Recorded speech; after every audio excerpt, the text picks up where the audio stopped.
하나님 앞에서라고 하는 제목으로 이 구제와 관련된 이야기 한번 나눠보도록 하겠습니다. 사람들은 누구나 다른 사람들의 시선을 의식하며 살아갑니다. 직장에서는 상사의 평가가 중요하고요. 같이 일하는 직원들의 평가도 중요하지요. 가정에서는 우리 배우자가 나를 어떻게 평가하는가 늘 우리는 고심하고요. 또 자녀들이 나를 어떻게 보는가, 부모가 나를 어떻게 바라보는가라고 하는 생각들을 합니다. 교회 안에서도 마찬가지죠. 과연 누가 나를 인정해 주는가, 내가 하고 있는 수고와 헌신을 누가 알아주는가라고 하는 질문을 하고요. 그걸 또 누가 알아주면 굉장히 마음이 좀 좋고요. 그걸 알아주지 않는다라고 생각하면 낙심이 되고 이번 기회에 교회로 옮겨야겠다라고 하는 생각도 듭니다. 칭찬을 받으면 기분이 너무 좋습니다. 그러나 무시당하거나 인정받지 못했다라고 생각을 하면 도무지 함께하기가 어렵겠다라고 하는 생각들을 우리는 하더라는 거죠. 우리는 끊임없이 다른 사람들의 시선 속에서 살아가고 있습니다. 그리고 그들의 평가 때문에 자존감이 막 올라가기도 하고요. 또 그들이 어떤 평가를 했을 때 그 평가로 인하여 마음이 무너지는 때도 있습니다. 자, 그러나 중요한 건 뭐냐면요, 이 사람들의 그 시선이 아주 잠깐뿐이다라고 하는 부분입니다. 오늘 내가 칭찬을 받았지만 내일은 비난을 받을 수도 있습니다. 어제까지는 엄청나게 나를 인정해 주었던 그 사람이 갑자기 돌변해가지고 나를 공격하는 일들도 일어난다라는 거죠. 만약에 우리가 다른 사람들의 시선으로 나를 결정한다면, 내가 좋은 사람인지 나쁜 사람인지 다른 사람의 평가로 규정한다면 우리는 끊임없이 흔들릴 수밖에 없다라는 것이죠. 자, 예수님께서는 이 하나님 백성이 어떻게 이 땅을 살아야 되는가라고 하는 걸 이야기하는 이 산상순이라고 하는 말씀 속에서요, 성도가 이 땅을 이렇게 살아가야 합니다라고 정리하고 있습니다. 이 산상순이라고 하는 마태복음 5장부터 7장까지에 있는 내용을 보면은요, 예수님께서 이 땅을 사는 나의 백성들은 하나님의 의를 이루는 삶을 살아야 한다라고 말씀하고 있습니다. 그런데 그 의가 바리새인들과 서기관들의 의와는 다르다라고 강조를 하셨죠. 마태복음 5장 20절에서 이렇게 말합니다. 내가 너희에게 이르노니 너희 의가 서기관과 바리새인들보다 더 낫지 못하면 결코 천국에 들어가지 못하리라라고 하는 선언을 하십니다. 자, 당시의 유대인들은요, 이 종교 지도자들이 가지고 있는 경건, 그들의 의로움에 관하여 굉장히 부러워했고요, 그들의 행위를 따라가야 한다라고 생각을 했습니다. 그런데 예수님께서는요, 그 종교 지도자들의 의가 외식이다라고 말하고요, 사람들의 인정에 머무는 것들이다라고 규정하면서 그것들과 다른 의가 너희에게 있어야 된다고 말하고 있습니다. 자, 여러분, 하나님의 백성의 의는 종교 지도자들, 바리새인들과 서기관들과는 달라야 되고 나아야 한다라고 하는 이 표현을요, 혹시 이렇게 이해하시면 안 됩니다. 더 많은 시간을 쓰고 더 많은 물질을 써서 하나님을 위하여 일해야 한다라고 하는 걸로 착각해서는 안 된다는 것이죠. 왜 그렇습니까? 당시 대부분의 그리스도인들, 또 예수님을 따르는 모든 자들이 보기에 유대 종교 지도자들이 쓰는 시간만큼의 의, 또 쓰는 물질만큼의 의를 위해서 살 수 있는 사람이 없기 때문입니다.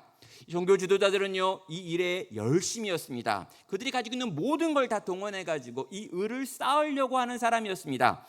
그들보다 더 나은 의를 쌓을 수 있는 방법이 우리에겐 거의 없다라는 것이죠. 그렇다면 예수님께서 더 나은 의를 쌓아야 한다라고 말씀하실 때 그 더 낫다라고 하는 말의 의미가 뭐냐는 겁니다.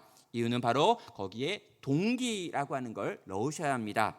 그 종교 지도자들은 사람들에게 잘 보이려고 그 의를 쌓고 있지만, 하나님의 백성들은 그런 동기가 아닌 다른 동기로 그 일을 행해야 한다라고 말씀하셨다는 거죠. 마태복음 6장에는 그 의로운 행위가 어디에서 나와야 하는 것인지에 대한 동기를 가르치고 있습니다. 저는 마태복음 6장을 가지고 6번 말씀을 나누려고 합니다. 그리고 전체 주제를 참자를 찾아서라고 하는 실천편이다라고 말씀을 드렸지요. 여러분, 사람들의 시선 앞에서, 또 재정의 유무 앞에서, 염려의 짐이라고 하는 것 앞에서 끊임없이 우리는 어딘가에 묶여가지고 이 땅을 살아가고 있는데, 하나님 백성은, 진짜 온전한 하나님 앞에 살아가는 성도는 그것과 다른 또 다른 무언가에게 붙들려 살아간다라고 하는 우리 삶의 동기를 다루려고 하는 것입니다. 그리고 오늘 그 첫 번째 본문으로요, 1절부터 4절의 말씀을 통해서 하나님 앞이 아니라 사람 앞이 아니라 하나님 앞에서 행하는 구제라고 하는 걸 통해 가지고 과연 하나님이 우리에게 원하시는 것이 무엇인지를 정리해 보겠습니다. 자, 오늘 본문 1절은요, 앞으로 이어지게 되어지는 6가지 주제들을 다 아우르고 관통하는 원칙에 대한 선언입니다. 구제에 대한 이야기가 나오고, 기도에 대한 이야기가 나옵니다. 금식이 나오고, 물질에 대한 이야기가 나오고, 누가 주인가라고 하는 주대심의 문제가 나오고요, 무엇을 지향하는가에 대한 질문이 나옵니다. 이 6장에 나오는 다양한 주제들, 이 전체를 아우르는, 관통하고 있는 원칙이 바로 1절이라는 거죠. 1절은 말합니다. 사람에게 보이려고 그들 앞에서 너희 의를 행하지 않도록 주의하라. 그리하지 아니하면 하늘에 계신 너희 아버지께 상을 받지 못하느니라 라고 하는 선언입니다. 자, 당시 유대 사회에서 방금 제가 말씀드렸던 이 6가지 행위는요, 의로운 삶이라고 하는 것에 대한 표지였습니다. 자, 예수님께서는 그 모든 의로운 삶을 사람에게 보이려고 하지 않도록 주의해야 한다라고 말씀하시며, 그것을 가지고 전체 6가지를 다 아우르고 있다라는 거죠. 참된 의의 기준이 무엇인가? 사람들의 시선이라고 생각해서는 안 됐나? 하나님의 시선 앞에서 행하는 것들만 하나님 앞에 의로운 것으로 결정되어진다라고 하는 선언이 바로 1절에 나와 있는 선언인 것이죠. 자, 오늘 이 1절을 보면은요, 사람에게 보이려고 너희 의를 행하지 않도록 주의하라라고 말하는데, 여기 의라고 하는 단어가 등장하고 있습니다. 이 의는요, 단순하게 착한 행동을 의미하는 것, 또 윤리적으로 행하여지는 선행을 의미하는 것이 아닙니다. 하나님의 백성들이 하나님이 주신 그 언약에 붙들려서 이전과 전혀 새롭게 살아가는 삶의 모든 것들을 의미할 때, 여기 의로운 삶이라고 하는 것을 쓸 수 있지요. 하나님 백성이 이 땅을 살아가는 모든 삶의 방식들, 하나님이 기뻐하시는 그 모든 삶이 바로 의라고 부를 수 있습니다. 그런데 이렇게 의로운 삶을 살려고 하는 그가 사람에게 보이려고 해서는 안 된다라는 거죠. 근데 여기 나와 있는 이 보이다라고 하는 이 단어가 실제 극장을 의미하는 단어입니다. 그래서 마치 배우가 무대에 서가지고 연기하는 것처럼 하나님이 우리에게 요구하시는 삶의 어떤 것을 행하고 있는 그 태도는 틀렸다라고 지금 선언한다는 거죠. 하나님 앞에서의 헌신이 아니라 사람들의 인정과 칭찬을 받기 위하여 행동하는 그 모든 방식들은 하나님이 보시기에 헛된 것이다 라고 하는 선언입니다. 그럼 당시의 종교 지도자들은요, 하나님이 우리에게 주신 율법을 가지고 그 율법에서 행동의 원칙들을 찾았습니다. 그리고 그 행동들을 하나하나 하는 것을 자랑하며 이 땅을 살았죠. 끊임없이 그들은요, 자기들이 하고 있는 의로운 행동들에 대하여 과시했습니다. 구제도 하고, 기도도 하고, 금식도 하고, 재정을 사용하기도 하고, 삶의 주가 이것이다 라고 이야기를 하기도 하며, 내 인생의 지향은 이 종교를 완성시키는 거야 라고 하는 삶의 태도들도 보였습니다. 그런데 그 모든 것들을 어떻게 했냐면요, 사람들이 보이는 데서, 모든 사람들이 보고 감탄하고 감격하고 참 저 사람 훌륭하다, 위대하다 라고 하는 평가를 들을 수 있는 방식으로 그 모든 일을 행했다라는 것입니다. 자, 그들이 그렇게 행했던 이유가 뭘까라고 생각을 해보면요, 좋게 생각을 하면 자기가 이렇게 잘 살면서 다른 많은 사람들이 보고 감동을 받아가지고 나처럼 그렇게 하나님의 의를 위하여 살게 만들기 위해서 내가 샘플이 되어야지 라고 생각하는 마음으로 그렇게 행했을 수도 있습니다. 그러나 이 모든 것에 대하여 하나님이 예수님께서 지금 선언하시는 건 뭐냐면 그렇게 사람들이 보기에 좋은 방식으로 끊임없이 사람들을 의식하며 행했던 너의 그 의로운 행동은 무대 위에서 쇼를 한 것과 같다라고 하고 지금 선언하는 거죠. 그리고 제발 이제 그 쇼를 그쳐라, 멈춰라 라고 말씀하는 것입니다. 도대체 너는 언제까지 사람들에게 보여주기 위한 쇼를 계속할 거냐라고 지금 예수님께서 경고하셨다는 거죠. 자, 그런 다음에 2절에 가면은요, 이렇게 너희가 만약에 사람들 앞에서 계속 쇼하는 의의 행위를 했다면 어떻게 됩니까? 단호하게 그들은 자기 상을 이미 받았느니라 라고 끝나고 있습니다. 이 받았다라고 하는 건 상업적 용어인데요, 장부에다가 거래 완료라고 하는 도장을 찍었다라는 거죠. 그러니까 하나님께 받을 것이 하나도 없다는 겁니다. 이 땅에서 사람들이 이미 다 칭찬했고 사람들이 다 상을 줬기 때문에 하나님께 남아있는 상이라는 게 존재하지 않는 거야 라고 하면서 도장을 콱 거래 완료라고 찍어버리시겠다라고 말씀을 하는 겁니다. 사랑하는 여러분, 우리가 만약에 마라톤을 뛴다고 생각해 봅시다. 근데 여러분, 열심히 마라톤을 뛰는 선수에게는 이 마지막에 결승점을 도달했을 때 주변에 있는 많은 사람이 박수를 치거나 목에 뭐 메달을 딱 걸어주거나 뭔가 상장을 주거나 그게 나의 인사고과에 들어간다거나 라고 하는 상이 있기 때문에 뛸 수 있습니다. 그런데 열심히 다 뛰었는데 마지막 결승점에 들어왔는데 아무도 없어요. 아무도. 다 집에 갔습니다. 그러니까 열심히 내가 최선을 다하여 그 길을 성도이기 때문에 애쓰며 수고하며 의를 이루기 위하여 막 달려갔는데 중간중간에 박수는 받았습니다. 중간중간에 칭찬이 있었습니다. 길거리에서 나를 보고 손을 누가 흔들어 줬습니다. 그런데 마지막에 결승점에 딱 들어왔는데 아무도 없고 아무 칭찬도 없고 아무 상도 없다면 그게 얼마나 허무하겠느냐라는 것이죠. 여러분, 여기 하나님께서 지금 말씀하시는 것도 마찬가지입니다. 열심히 그 의를 이루려고 살아냈는데 마지막에 네가 만약에 정말 사람들에게 상 받고 싶어가지고 그 길을 달렸다면 내가 줄 상은 없다라고 선언한다라는 거죠. 사랑하는 여러분, 우리는 종종 과거에 유명했던 연예인들이 나중에 이렇게 우울증에 걸렸고 정말 고통하고 있고 사람들로 인하여 막 이렇게 막 힘들어하는 이야기들을 들을 때가 있습니다. 세월이 지나가고요, 유행이 달라지면서 점점 사람들의 관심에서 멀어지는 것 때문에 힘들어하더라라고 하는 거죠. 저는요, 은퇴한 목사님들 가운데 그런 이야기를 하시는 분들을 종종 뵌 적이 있습니다. 사람들의 관심에서 점점 멀어지는 게 힘들다라는 거죠. 내가 이전에 영향력을 많이 미쳤었는데 이제는 그 영향력이 없다라고 하는 것 때문에 어렵다는 겁니다. 그리고 그런 어려움이 자기를 위축시키고 우울하게 만든다라고 이야기를 합니다. 사람들의 기억에서 잊혀지는 것, 사람들이 더 이상 나를 보고 알아주지 않는 것, 나에게 박수 쳐주지 않는 것, 그것이 너무 힘들고 어렵다라고 하는 말씀을 하신다는 거죠. 성도 여러분, 저는요, 만약에 사람들이 보여주는 반응, 그 시선에만 의지하여 삶을 살아간다면 결국에 남는 건 바로 그것밖에 없다라는 생각을 하게 됩니다. 사람들의 박수는 금방 사라집니다. 그 시선은 곳곳 더 다른 곳으로, 더 잘생긴 곳으로, 더 멋있는 곳으로, 더 세련된 것들로 옮겨갈 수밖에 없기 때문인 거죠. 성도 여러분, 예수님은 그런 우리들을 바라보면서 분명하게 말씀하십니다. 사람의 시선을 따라 사는 삶은 헛되다라고요. 그리고 그것은 상급이 없는 경주다라고요. 열매가 없는 나무와 같다라고요. 진짜 하나님의 백성은 사람들의 눈을 의식하여 열심히 사는 것이 아니라 또 다른 종류의 눈을 의식하며 살아야 하는 것이다라고 말씀하는 것이죠. 그 또 다른 눈이 무엇입니까? 바로 하나님의 시선입니다.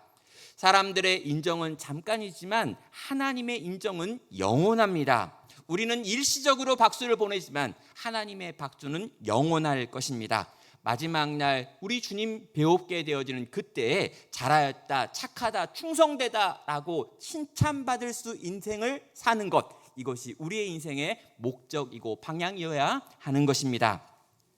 자, 이제 우리는요, 이 큰 원칙 안에서 첫 번째 이야기인 구제와 관하여 살펴보겠습니다. 그럼 2절부터 3절에 있는 내용을 보면은요, 첫 번째 실례로 드는 구제를 보게 됩니다. 2절은 말합니다. 그러므로 구제할 때 외식하는 자가 사람에게서 영광을 받으려고 회당과 거리에서 하는 것 같이 너희 앞에 나팔을 불지 말라. 진실로 너희에게 이르노니 그들은 자기 상을 이미 받았느니라 라고 말합니다. 자, 회당과 거리가 있는데요, 여기서 뭔가를 구제를 합니다. 그리고 이렇게 구제를 할 때, 내가 누군가를 도와줄 때, 내가 길에 있는 거지를 도울 때, 내가 어려움에 처한 사람을 도울 때 나팔을 빠방 불어가지고 사람들의 시선을 모으는 행동을 제발 좀 그만해라 라고 말하고 있는 거죠. 당시 유대 사회에서 구제라고 하는 건요, 단순하게 이렇게 자선 활동을 의미하는 것이 아니었습니다. 이것은 종교적 의무였고요, 율법이 정하는 것이기 때문에 하는 거였고요, 이걸 행하는 자는 사회적 명예를 얻을 수 있었습니다.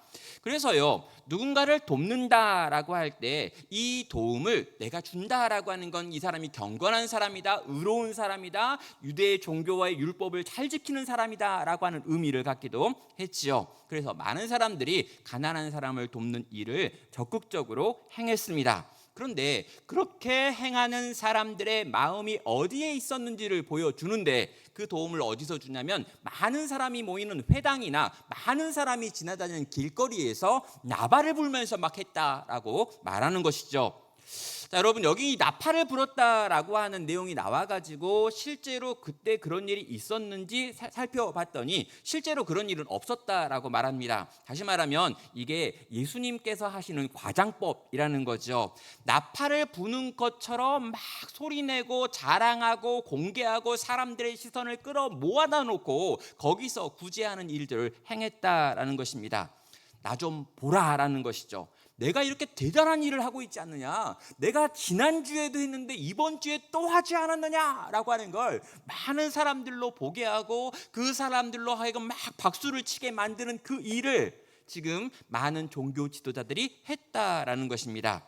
그래서 예수님은요, 그들을 보면서 다음과 같이 명령을 하지요. 그런데 너는, 세상은 온통 그렇게 자기 자랑을 위하여 구제를 하지만 너는 너는 구제할 때 오른손이 하는 것을 왼손이 모르게 하여라고 말씀을 하십니다. 여러분, 이 3절이 굉장히 혼란스러운 구절이기는 합니다. 과연 오른손이 하는 일을 왼손이 모르게 한다라고 하는 건 무슨 말일까요? 혹시 여러분, 오른손이 하는 일을 왼손이 잘 모르시는 분 계시나요? 나 집에 가서 오른손이 뭘 했는데 왼손이 잘 모른다. 그럼요, 빨리 병원 가셔야 합니다. 지금 뇌가 굉장히 아픈 상태거든요. 빨리 병원 가셔가지고 그 문제를 해결하지 않으면 큰일이 나는 거예요. 여러분, 뇌가 오른손에도 시키고 왼손에도 시키는데 오른손이 하는 일을 왼손이 모르게 한다? 이건요, 객관적으로 과학적으로 의학적으로 생각하면 대단히 이해하기 어려운 일입니다.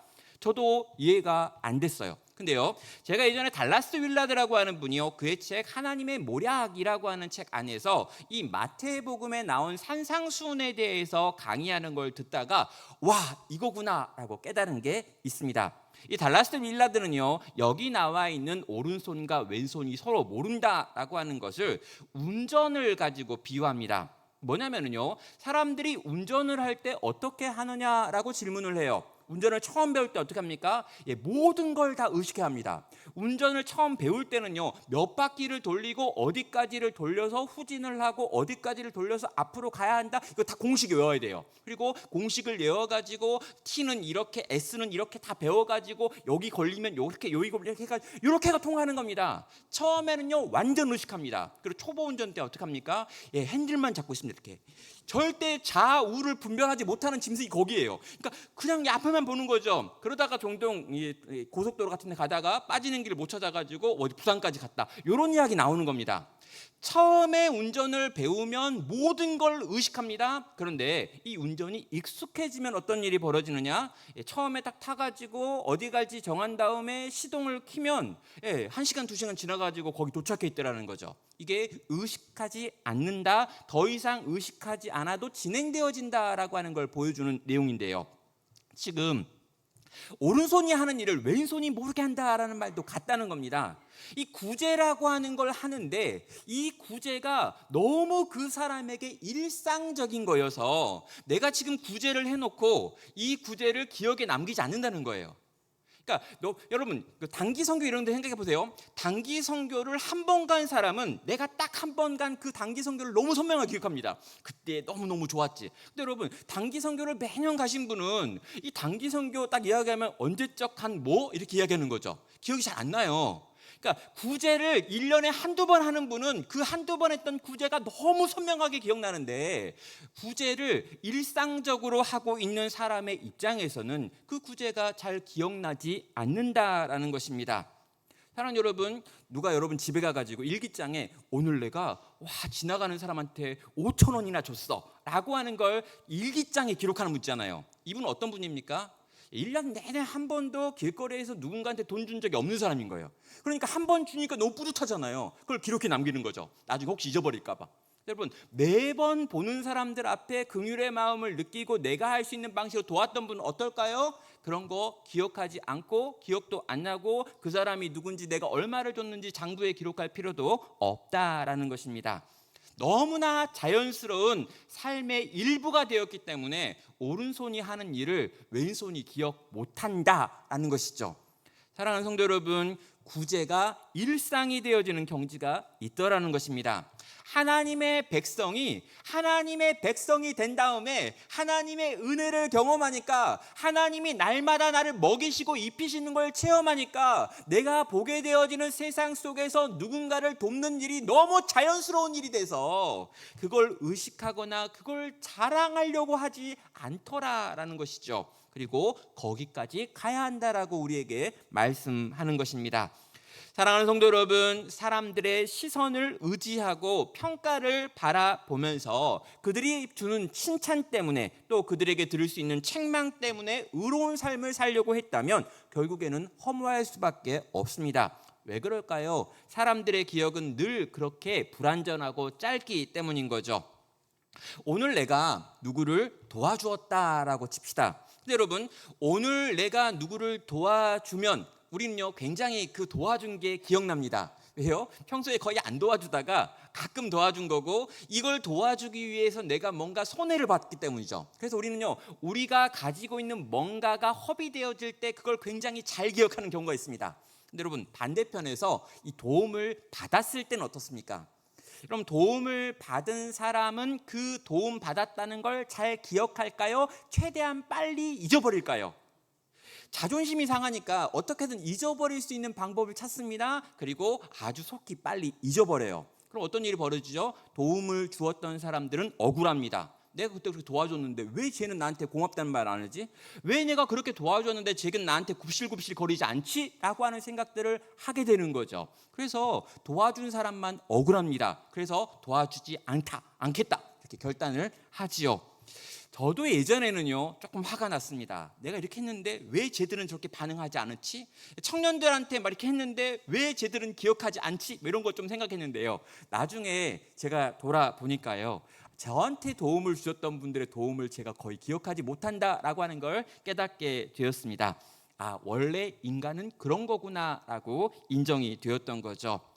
사랑하는 성도 여러분, 구제에 힘썼던 이가 받을 위로가 그럼 어디에 있는 걸까요? 하나님 안에 있습니다. 하나님께서 내가 했던 의로운 일, 내가 했던 나의 것을 내어주는 구제의 섬김을 결단코 잊어버리는 분이 아니시기 때문입니다. 히브리서 6장 10절은 그래서 이렇게 선언합니다.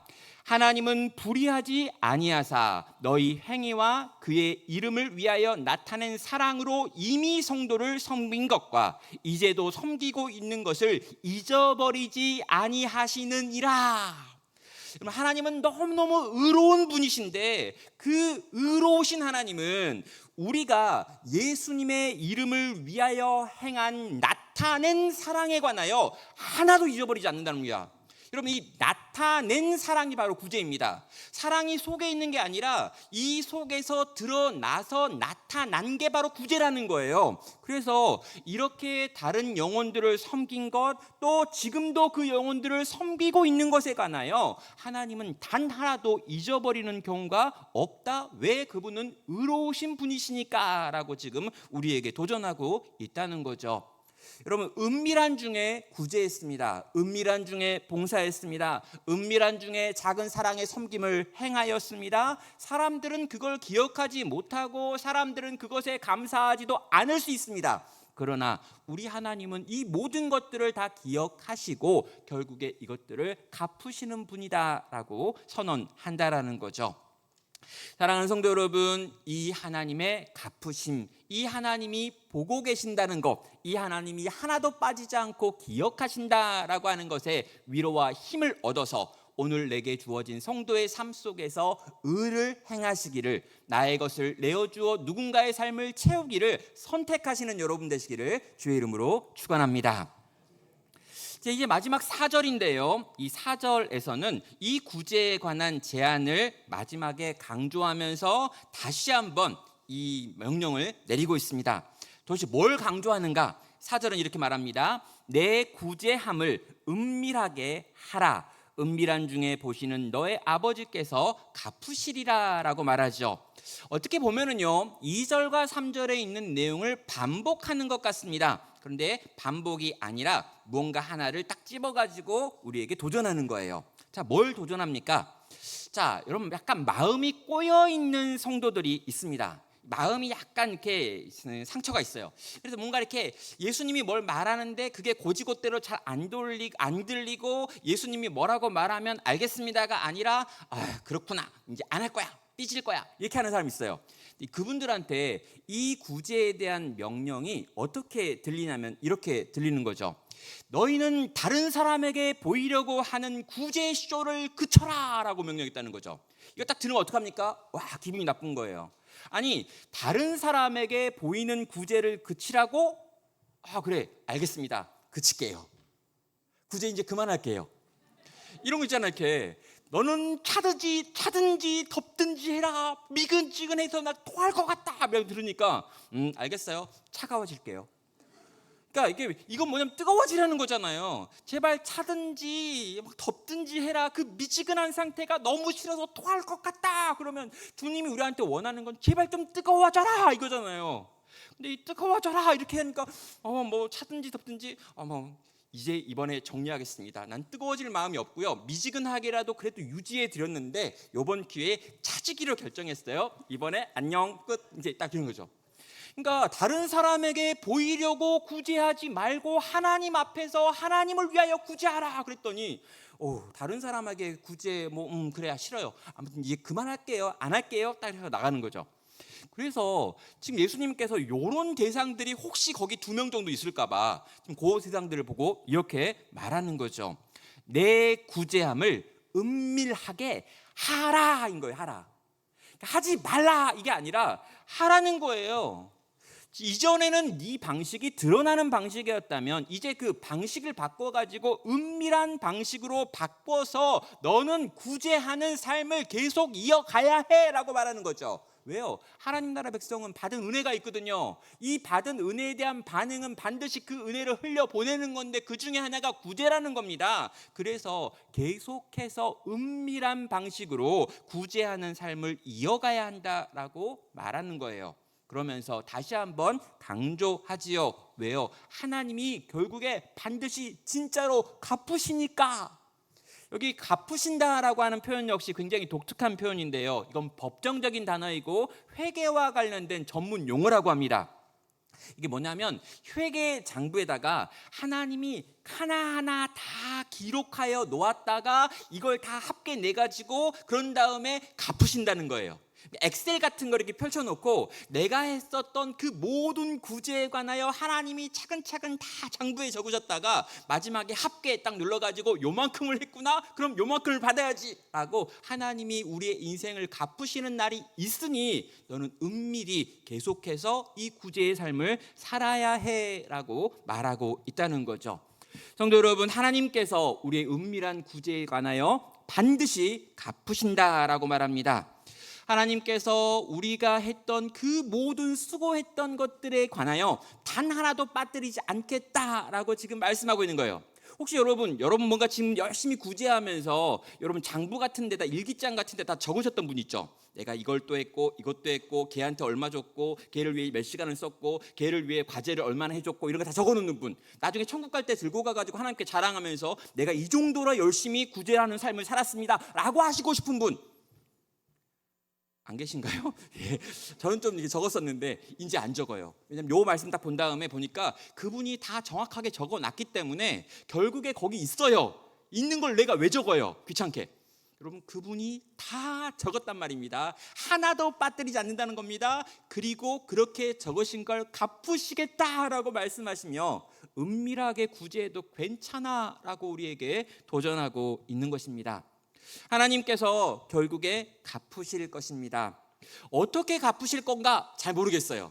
그러니까 내가 쓴 돈만큼 준다 이것도 아닐 것 같고요. 천국 갔더니 거기다 10배를 붙여가지고 내가 이 땅에서 못 벌었던 거 다 10배로 막 뻥튀기해서 줄 거다, 이것도 좀 아닐 것 같긴 합니다. 옛날에는 뭐 이렇게 모자로 해가지고 금모자 개털모자 뭐 이렇게 이거 쓰는 거 하고 막 집에 평수로 달라지고 차를 막 준다 이랬는데 이거 잘 모르겠고, 아무튼 그래도 하나님이 반드시 정확하게 갚으신다 그랬으면 갚을 거예요. 어떻게든 그분은 이 땅에서 우리가 주님을 위해 살았던 모든 것들에 대하여 갚으시는 분이시기 때문입니다. 그때 여러분 우리는요 훨씬 더 뻥튀기 되어 있는 걸 받을 겁니다. 우리가 하나님이 준비하신 건 우리가 생각했던 것보다 훨씬 더 좋은 것일 것입니다. 분명히 우리는 그 모든 보상을 누리게 될 것이기에 오늘 우리의 삶 속에서 계속해서 구제의 삶을 살아야 하는 것이죠.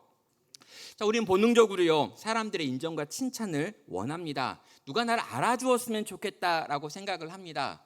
우리는 대놓고 나팔을 불면서 구제하진 않아요. 근데 내가 구제하고 있는 그 모습을 지나가던 누가 보고 갔으면 좋겠다 이런 생각을 해요. 그러니까 이런 거죠. 지나가던 누가 스치면서 내가 구제하고 있는 그 모습을 언뜻 스치며 보고 있으면 좋겠다. 가능하면 그게 담임 목사였으면 더 좋겠다 이런 생각하죠.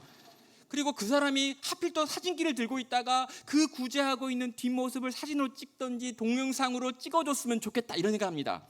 막 그런 다음에 이제 주일날 광고 시간에 그 영상 이렇게 아무도 보는 이 없는 그 자리에서 누군가를 돕고 있는 내 모습이 영상으로 나오면서 이런 성도가 있습니다라고 이렇게 광고가 됐으면 좋겠다라고 하는 생각을 해요. 안 하나요? 전 했는데. 대놓고 카메라에 나오는 건 싫은데 약간 옆모습이나 뒷모습이 나와가지고 사람들이 상상을 하면서 혹시 걔 아니야? 이렇게 나오게요. 우린 좀 세련됐기 때문에 그런 생각을 한다라는 거죠. 근데 여러분 아니다라고 예수님은 말씀하고 있습니다. 진짜 보상은 하나님께 있어. 진짜 좋은 건 하나님이 갚으신다는 거야. 절대로 그분은 잊어버리는 분이 아니야. 사람들은 널 점점 기억하지 못하게 돼서 하나님은 다 기억하셔. 그러니 너는 은밀한 중에 너의 것을 나누는 구제의 삶을 살아야 하는 거야 라고 도전한다라는 거죠. 사랑하는 성도 여러분, 다른 사람들의 시선이 아니라 또 누군가의 평가가 아니라 하나님 앞에서 하나님이 보고 세고 계시기 때문에 그분 앞에서 행하는 선한 삶, 의로운 삶, 구제의 삶, 누군가에게 나의 것을 나누는 삶을 다시금 선택하여 결단하며 살아갈 수 있는 여러분 되시기를 바랍니다. 성도 여러분, 말씀을 마무리하겠습니다. 우리는 누구를 의식하며 살아갑니까? 끊임없이 다른 사람들의 시선을 의식하지요. 그런데 여러분, 다른 사람의 시선을 의식하고 살아가기엔 우리엔 너무나 불안합니다. 사람들의 유행이 맨날 바뀝니다. 여러분, 사람들이 뭘 좋아하고 뭘 싫어하는지 우리 다 맞힐 수 없습니다. 모든 사람이 칭찬하는 그런 삶은 없습니다. 다 나를 좋아해도요, 그 중에 몇 명은 절 싫어합니다. 우리는 모두에게 다 맞는 그런 위대한 사람이 될 만한 능력도 없습니다. 그래서 여러분, 우리에게 필요한 건 뭐냐면요, 절대로 변하지 않으시는 우리 하나님의 눈 앞에서 하나님 보시기에 좋은 게 뭘까 생각하면서 내 삶에 있는 것들을 누군가에게 나누어 그들의 삶을 채우는 삶을 살아가는 것입니다. 누구 앞에서 살 것인지, 누구의 평가를 생각할 것인지, 누구의 눈 앞에서 하루하루의 우리의 삶을 선택할 것인지 우리는 오늘 또 질문합니다. 내가 살아가고 있는 삶이 무대처럼 사람들에게 보여지는 쇼가 되게 할지, 아니면 한 분 하나님 날 창조하시고 날 사랑하시는 그분 앞에서 살아갈 것인지 우리는 오늘 또 묻게 된다는 거죠. 여기 계신 우리 나눔교회 모든 성도님들이 이 주님의 시선을 의식하며 하나님 앞에서 우리의 삶을 쌓아가고, 그렇게 내가 가지고 있는 것으로 누군가의 삶을 채우며 은밀한 중에 계시는 우리 주님을 은밀한 중에 구제라는 방식으로 섬길 수 있기를 주의 이름으로 축원합니다.